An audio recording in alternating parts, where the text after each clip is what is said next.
The apartment was quiet at 6 in the morning, still wrapped in the gray-blue hush of early winter light. A single lamp glowed over the kitchen island, casting long shadows over a breakfast that had been carefully arranged and untouched for nearly half an hour. Toast cut into butterfly shapes, strawberries sliced to form little hearts, a scrambled egg smiling up from a small plate with ketchup dots for eyes.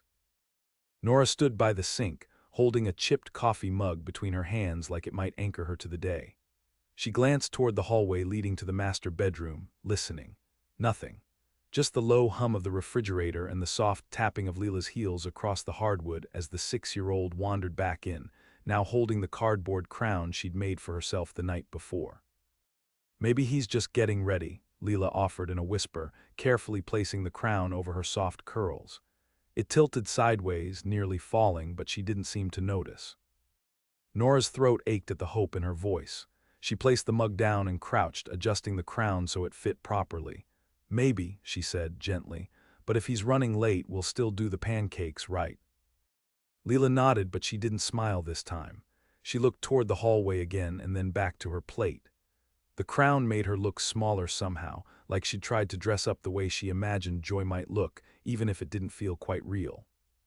Nora waited another 10 minutes before sending a message, just checking in. "Leela's ready. Big day. Hope the meeting didn't run too long."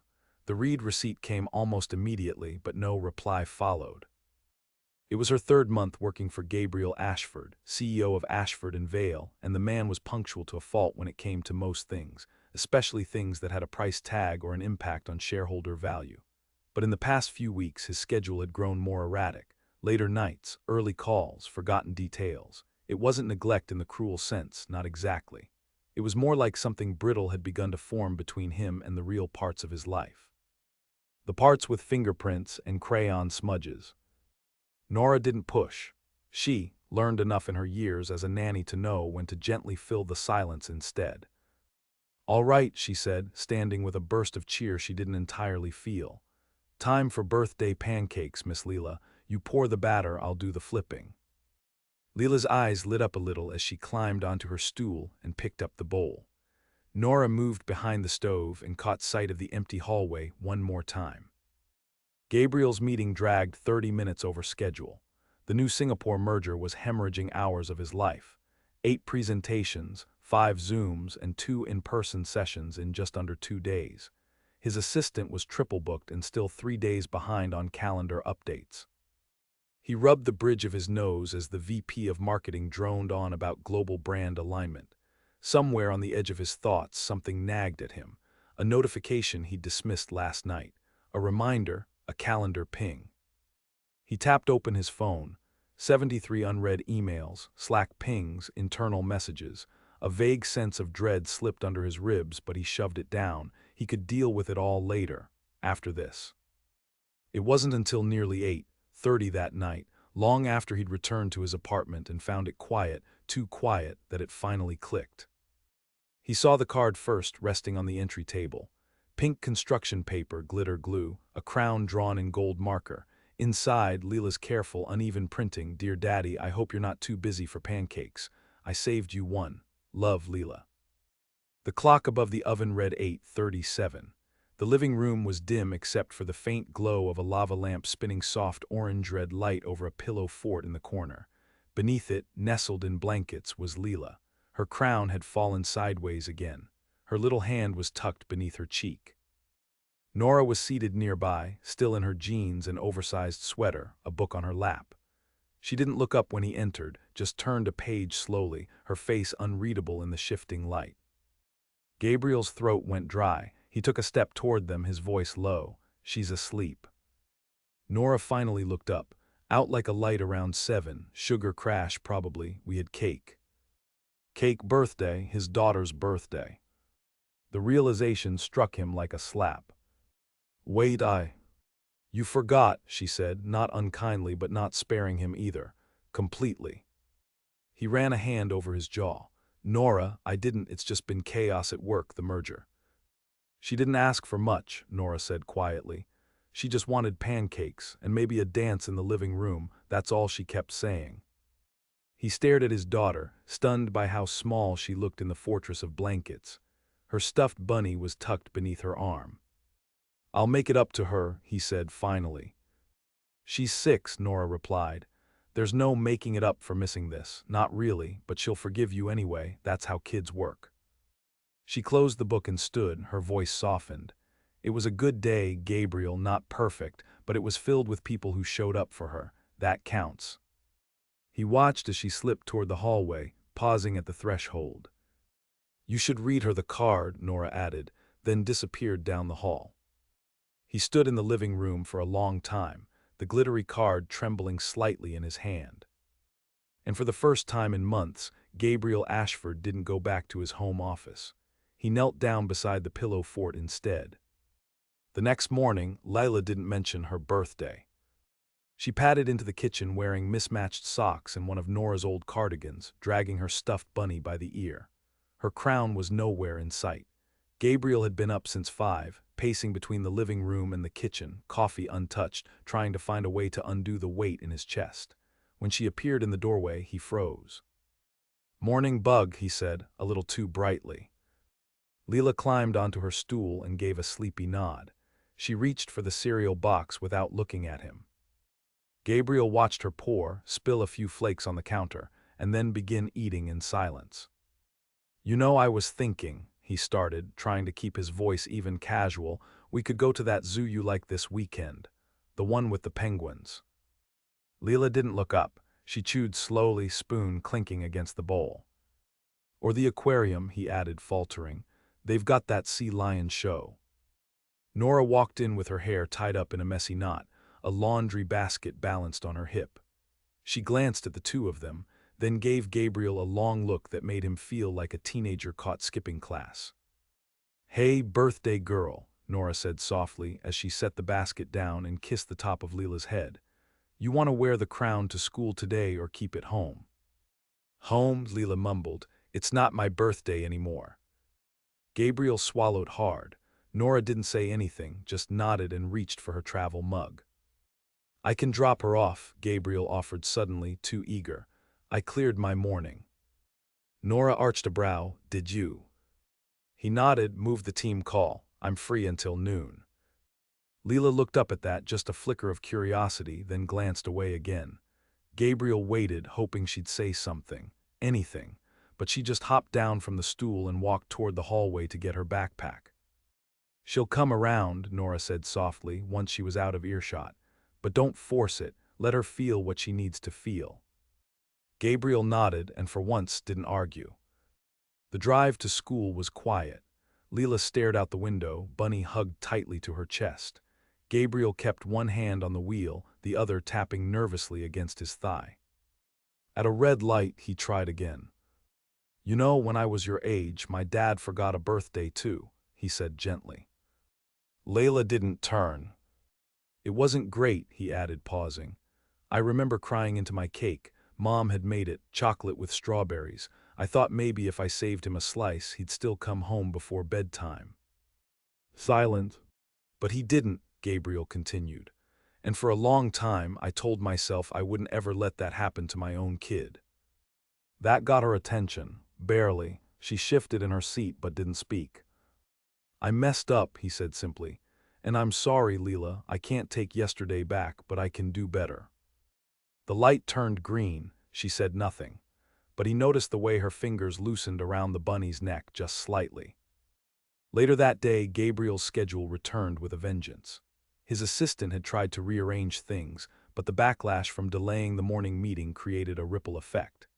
Midway through his third call, he found himself distracted, half listening to budget projections while staring at his daughter's crayon drawing, pinned crookedly on the office bulletin board.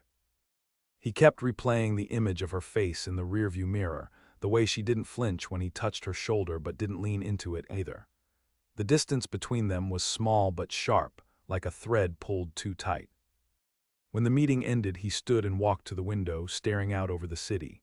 His office was perched high, all sleek steel and glass, miles above anything that smelled like syrup or crayons, and suddenly it felt cold. Nora's words from the night before came back to him.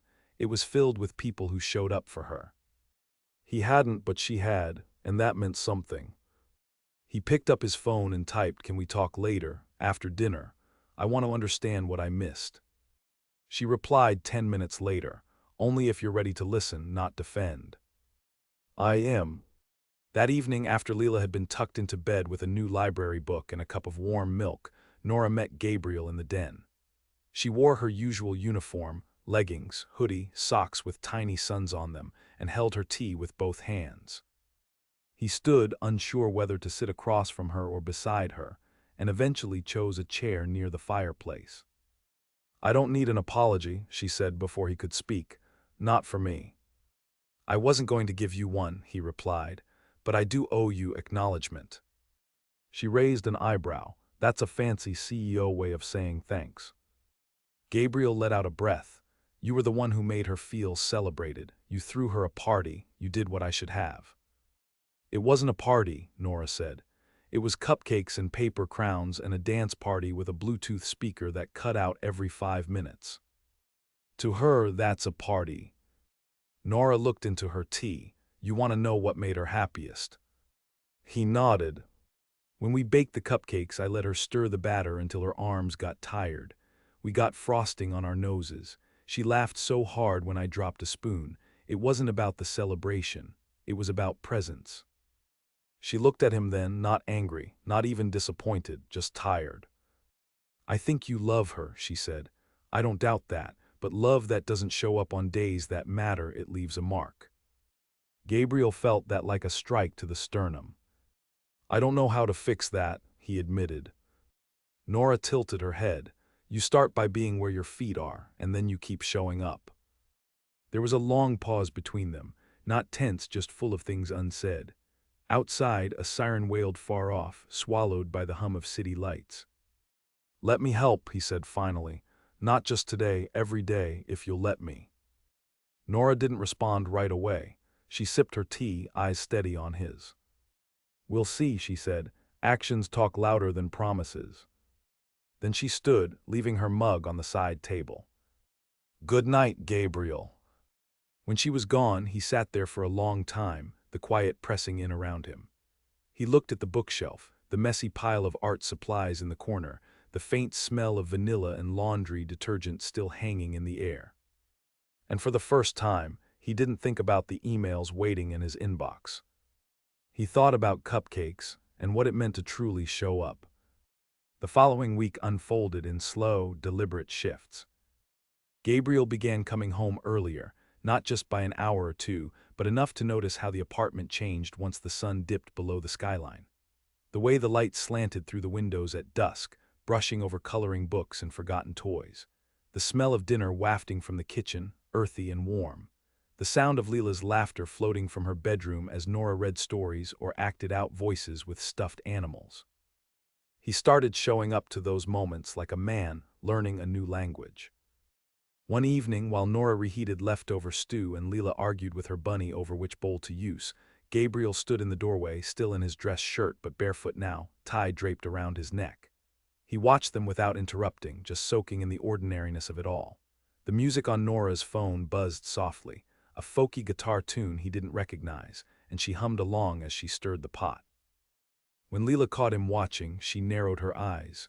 "You're not allowed to sneak up, that's the rule." Gabriel smiled. "Didn't know we had rules." Nora looked over her shoulder. "We've got dozens, some are unwritten." He took a tentative step in. "Can I help?" There was a beat of surprise, then Nora handed him a ladle. "Stir clockwise, that's also a rule." He obeyed. It felt strange at first, his fingers awkward on the handle, his posture stiff. But when Leela handed him a napkin with a crayon heart drawn on it and said, "That's yours," something loosened in his chest. Later, as they ate on the living room floor picnic style, Leela's idea, he listened more than he talked. And when she leaned against him after dessert, sleep heavy in her limbs, he held still like the moment might vanish if he moved too fast. That weekend, Gabriel took Leela to the zoo. It rained hard. They stood huddled under a narrow awning near the flamingo exhibit, soaked from the dash between pavilions. Leela's hair was plastered to her forehead, her rain boots squelching every time she shifted. Gabriel expected her to pout or cry or beg to go home. But she didn't, she laughed. The flamingos look cold, she squealed. They're all shivering on one leg. Gabriel stared at her, stunned. She looked up, grinning, cheeks flushed from the wind, completely unbothered by the weather. The rain had ruined the timing, the maps, the lunch plans, but not her joy.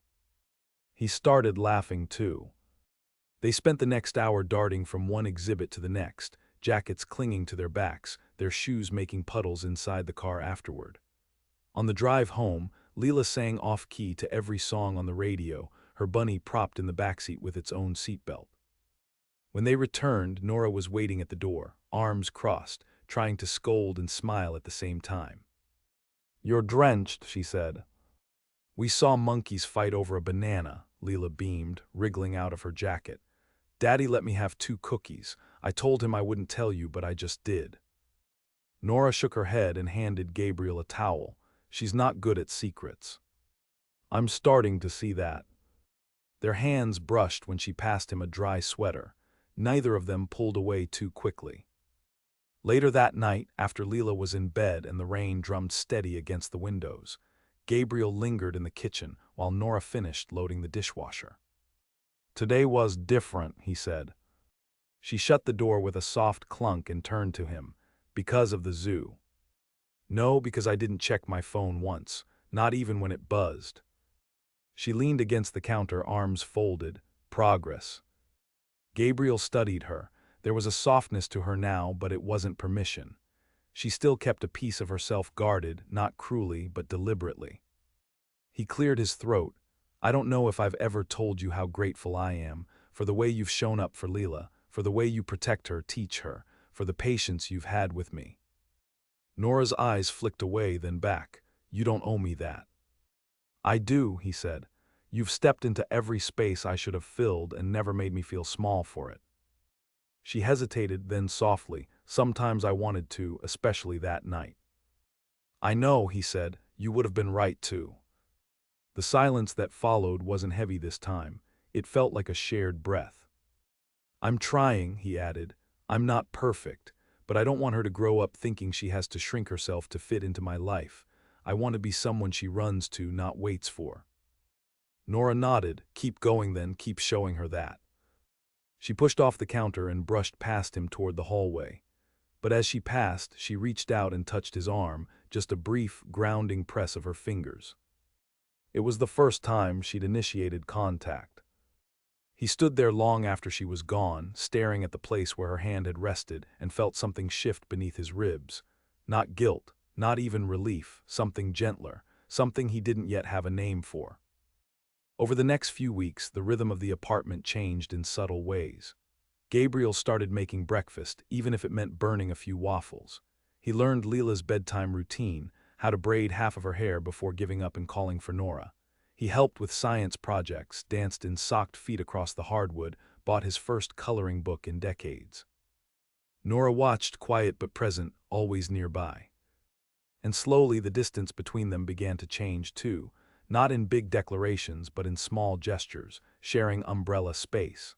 Laughing at the same absurd commercial, trading book recommendations and then arguing over them.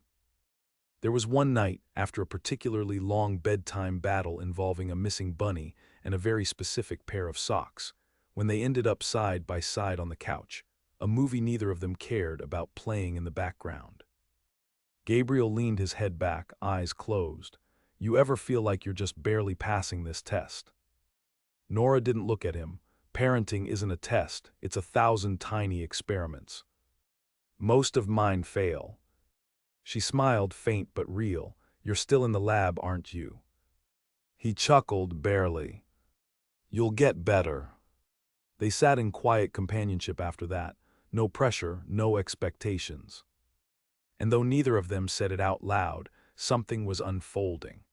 A new kind of gravity pulling them toward the life that was beginning to bloom in the spaces they once ignored. It wasn't loud, but it was real. By early spring, the apartment had found a different kind of pulse. The routines had solidified into something almost sacred. Tuesday evenings were for puzzles. Friday mornings meant cereal on the balcony if it wasn't raining. And Sunday nights belonged to movie marathons chosen by Leela, who had developed a passionate devotion to films about talking animals. Gabriel still checked his phone too often. He still brought work home sometimes.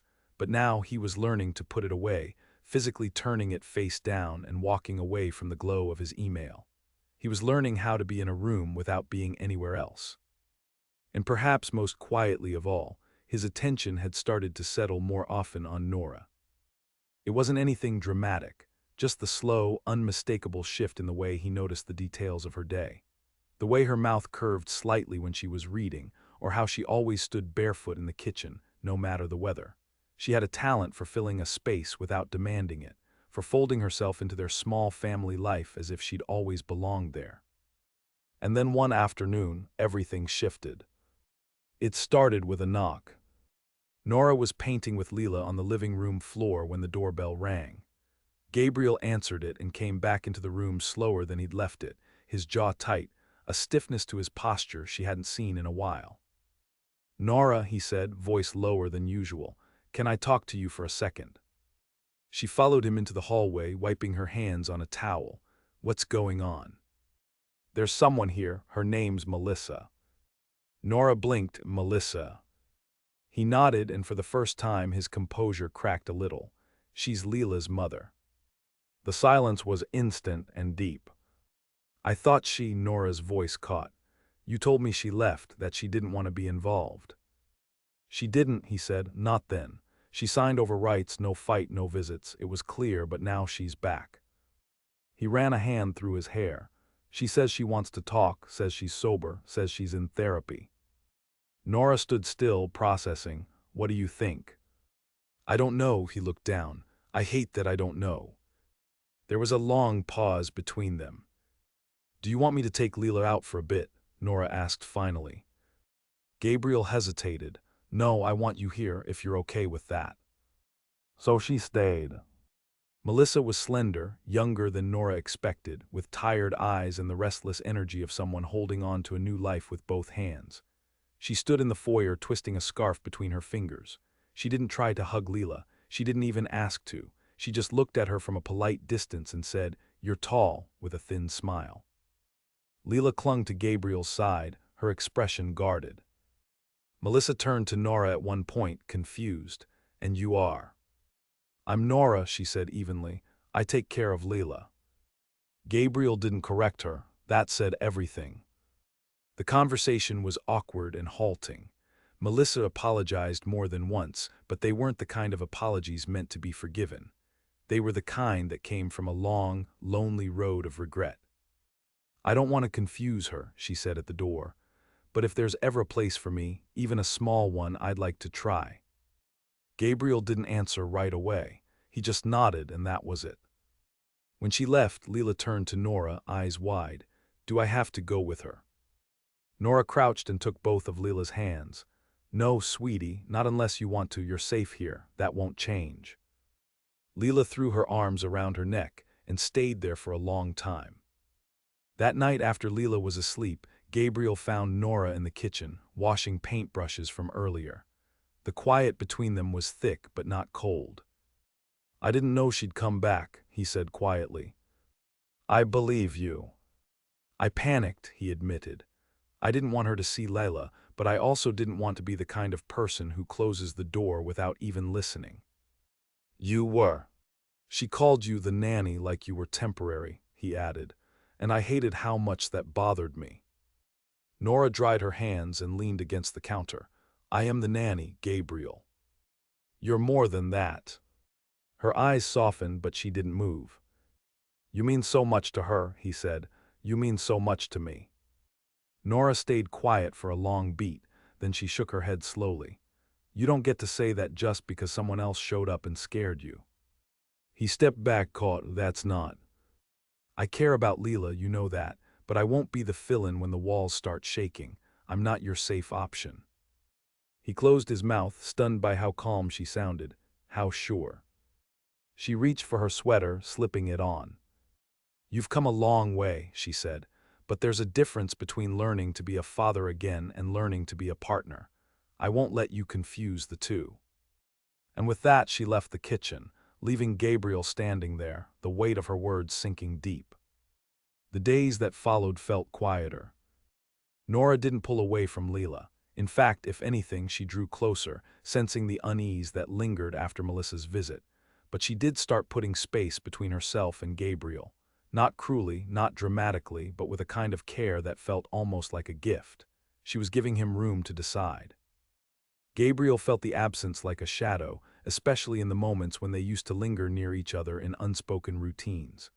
The brushing of shoulders, the shared laughter, the eye contact that lasted a beat too long, it all paused.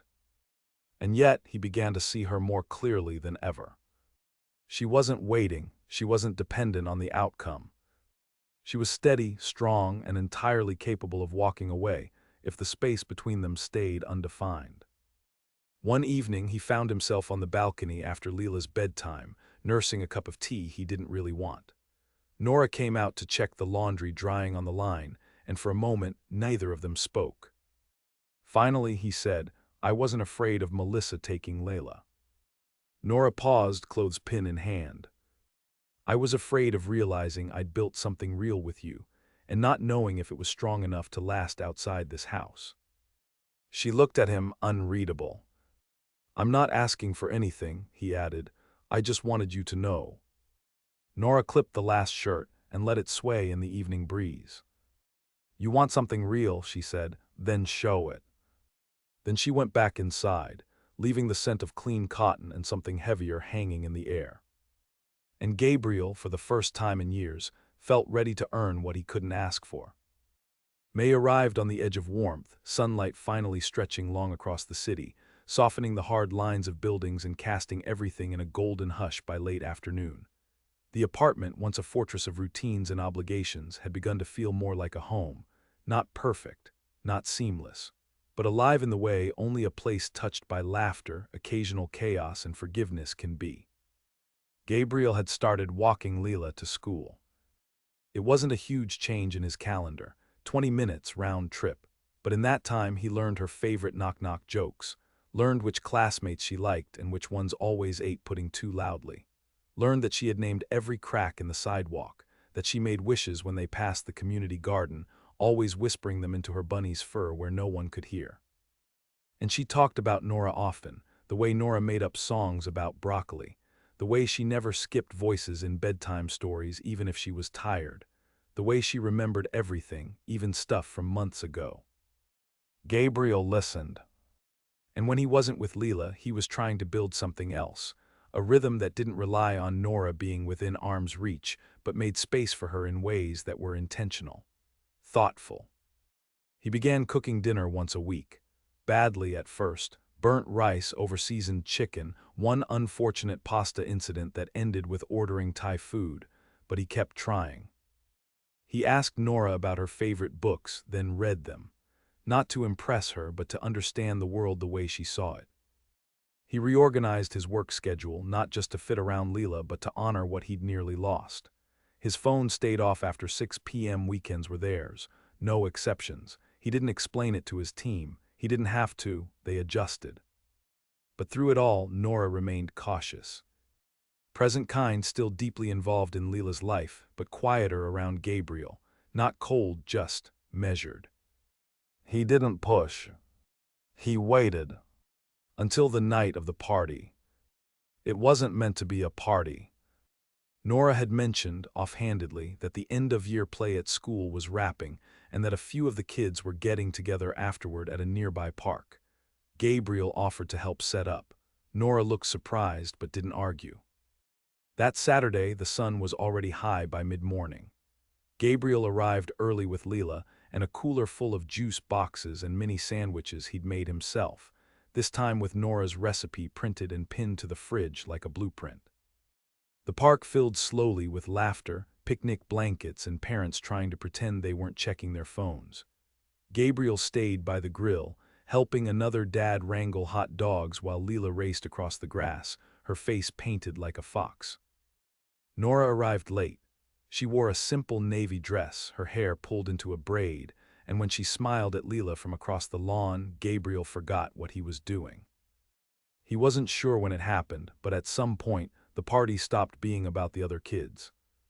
Someone brought out a speaker, another brought cupcakes.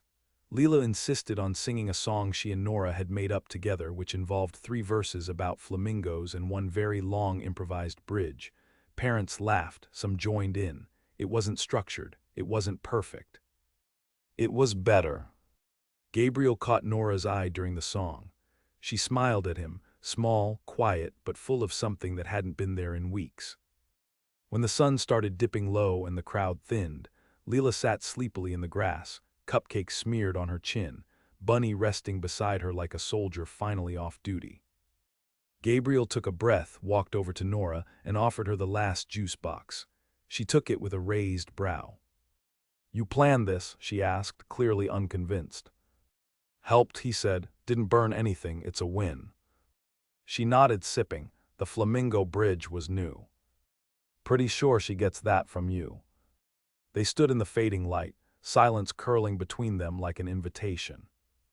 "Nora," he said quietly, "I don't know what's going to happen next, not just with Melissa or work or anything, but I do know this." She turned slightly, listening. "I don't want to build a life that only works when everything's under control. I want the mess. The missed socks, the broccoli songs, the sidewalk cracks with you, and Leela, all of it." She didn't say anything. So he added, "I know I'm not owed another chance, but I'd like to earn one."